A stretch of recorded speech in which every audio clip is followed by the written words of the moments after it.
This is where I won the Perrier in this room. Did you? Yeah, in 2008 when it was the basement of the Edinburgh Police Club. Oh, right. Yeah. And so my opening joke was traditionally great things haven't happened to Irish people in the basements of British police stations. It's great to be back. Very good. Oh, well, I'm glad to bring you back to this scene of your triumphs. Yeah, it was because it's quite fancy now. Yeah. But then there was the first year they'd used it. So it was this hilarious thing where there was just a mic and a chair where I plugged the keyboard in. And then there were portraits on the walls. But because it was, I think it's part of a fancy hotel now. It is, yeah. But then it was the actual Edinburgh Social Police Club basement. Right. And there were portraits of like the new police car of the year or whatever. In a frame.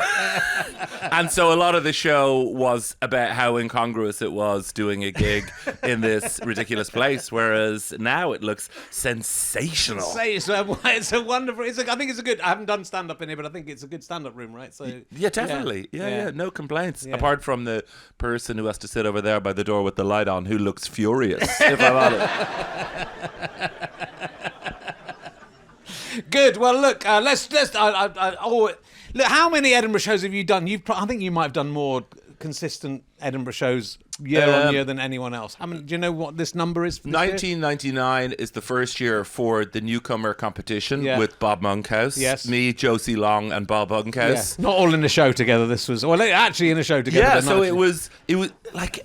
Get this for a bad idea. It was broadcast on BBC One. Right. And we'd been doing stand-up for 6 months. Yeah. Which would be like if you got people who've been playing golf for 6 months and put them on at St. Andrews at prime time with the actual commentators. Yeah.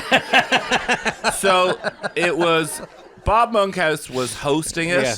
So my main, the funny full circle-y thing is, it was in the room it was in George Square Theatre where I do my show now. Right. They turned it into a studio.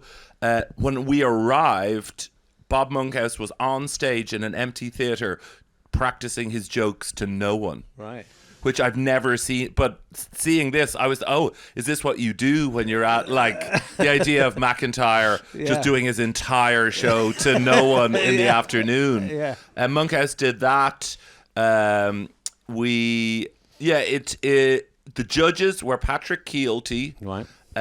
Peter Kay, Mira Sayal, and I Don't Believe It, that guy.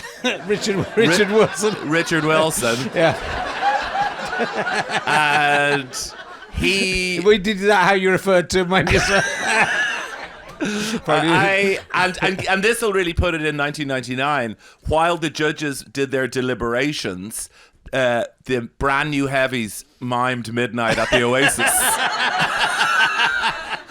And they didn't much. I was runner up. Josie won it. Yes. But Richard Wilson. He said he'd never seen anything like it. He said that it defied his own eyes in terms of what he was. He said, if only he had a phrase to express that.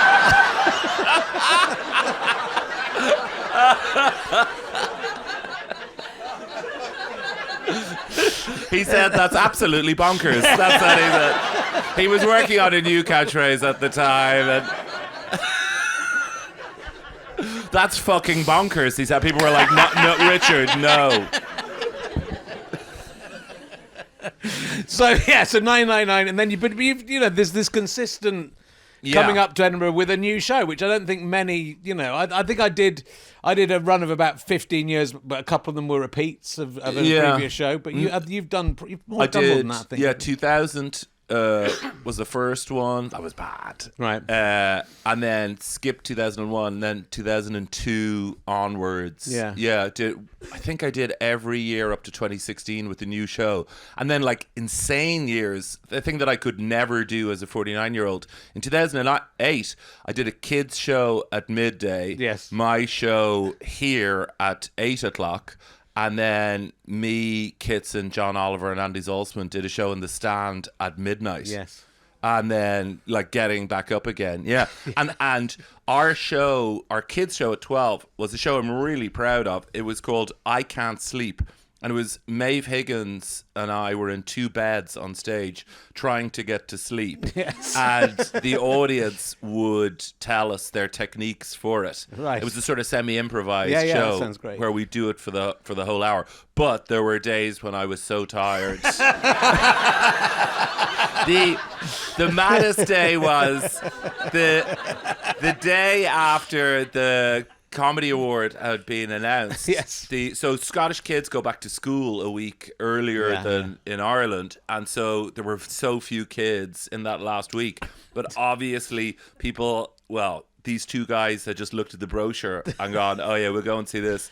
And all I remember is because we're on stage in our beds thrashing around trying to get to sleep, and a guy came in a Hibs jersey. This is at midday with 3 pints in the triangle of doom, and just you sensed even as he walked into the room and saw 4 kids and us on stage while twinkly sleepy music played, he sat down and he had to watch the whole show. Which was just you asleep by this time. Oh, it turns out we can go to sleep pretty easily. So this year's show, which number 100, but you've literally just come off the previous tour. You were touring in the spring, so have you written a new show in time for Edinburgh? Are you working in new material to the old show, or are you? Yeah, I do a bit of that. I'm very lucky in that I live in Dublin, and 200 meters away is my friend's pub with an upstairs room. And on Tuesdays at 6:30, I don't charge in. I put it up on Instagram about 2 hours before and generally get about 30 people. Yeah. So from March, April onwards, I do starts off as an improvised show. Yeah. And it's bad. It's absolutely bad. And then through the awful process of listening back to it, you actually start to find, there's a few ideas. Yeah. You sort of work out what you want to talk about as well that way. Yeah. And then this show has emerged that then opens here. It's called Highway to the David Zone. That's a great title. Thank you. I've stayed away from the classic pun title. So the best one was "We are all in the gutter, but some of us are looking at David O'Doherty." That's one that I'm proud of. So it's just about wedging my own name where it shouldn't go. Yeah, well, that's good. But no, it's really impressive, and it's lovely to see, because you as you say, you're writing books and you're doing you're on TV a good amount. Sort of almost the ideal amount during the year, I would say, don't you think? It's not all the time, so you can still be touring, but you're getting a nice little bit of extra. Maybe profile money. And there's certainly because I've always done a bit of telly. Yeah. So there's still some novelty to you being on, as opposed to just being relentlessly on a thing. Yeah. I'm judging this from where I am. It's possible everyone else is like, oh, not this prick again. But yeah, I think I've got it roughly right in that people who like comedy, some of them know who I am, but it's not that thing of like, "Oi, Jimmy Carr, sign my dick," which is a scene that I once witnessed here with and did he do it? Did he no, sign he it? was like, he was like, "I'm not prepared to do that." And the guy had it out and a pen ready to go. Where's there room for Jimmy Carr on the car? JC. And Jimmy said, in fairness, Jimmy said no, and the guy immediately went, "Pay your fucking taxes, you prick." Did he think that having his dick signed was part of the paying the taxes? This is part of your duty. I've paid my taxes, so that you should sign my dick. I'm happy to sign anyone's dick. But I'm not like Jimmy Carr. The success hasn't changed me. Someone comes with their dick out and a pen. You have to have your own pen. I'm not using my pen. There's a lovely story you talk about being recognised in Australia. I think in the last Melbourne maybe it was the last one. I was just watching some clips of you, but someone saying you, David O'Doherty, Yeah. and then can you help me push my car? Is that Yeah. a true story? Yeah, I'm a very low status Yeah. performer. Whatever I am, like the group of people who do come to my shows are not afraid to be like, I've written a new ending to that song. I just felt it could do with a little bit of a... Like, there's no way high status performer, there's no way McIntyre gets entire critiques of his show. I got AI to listen to the whole show, printed it out, and here are my notes for it. Thank you very much.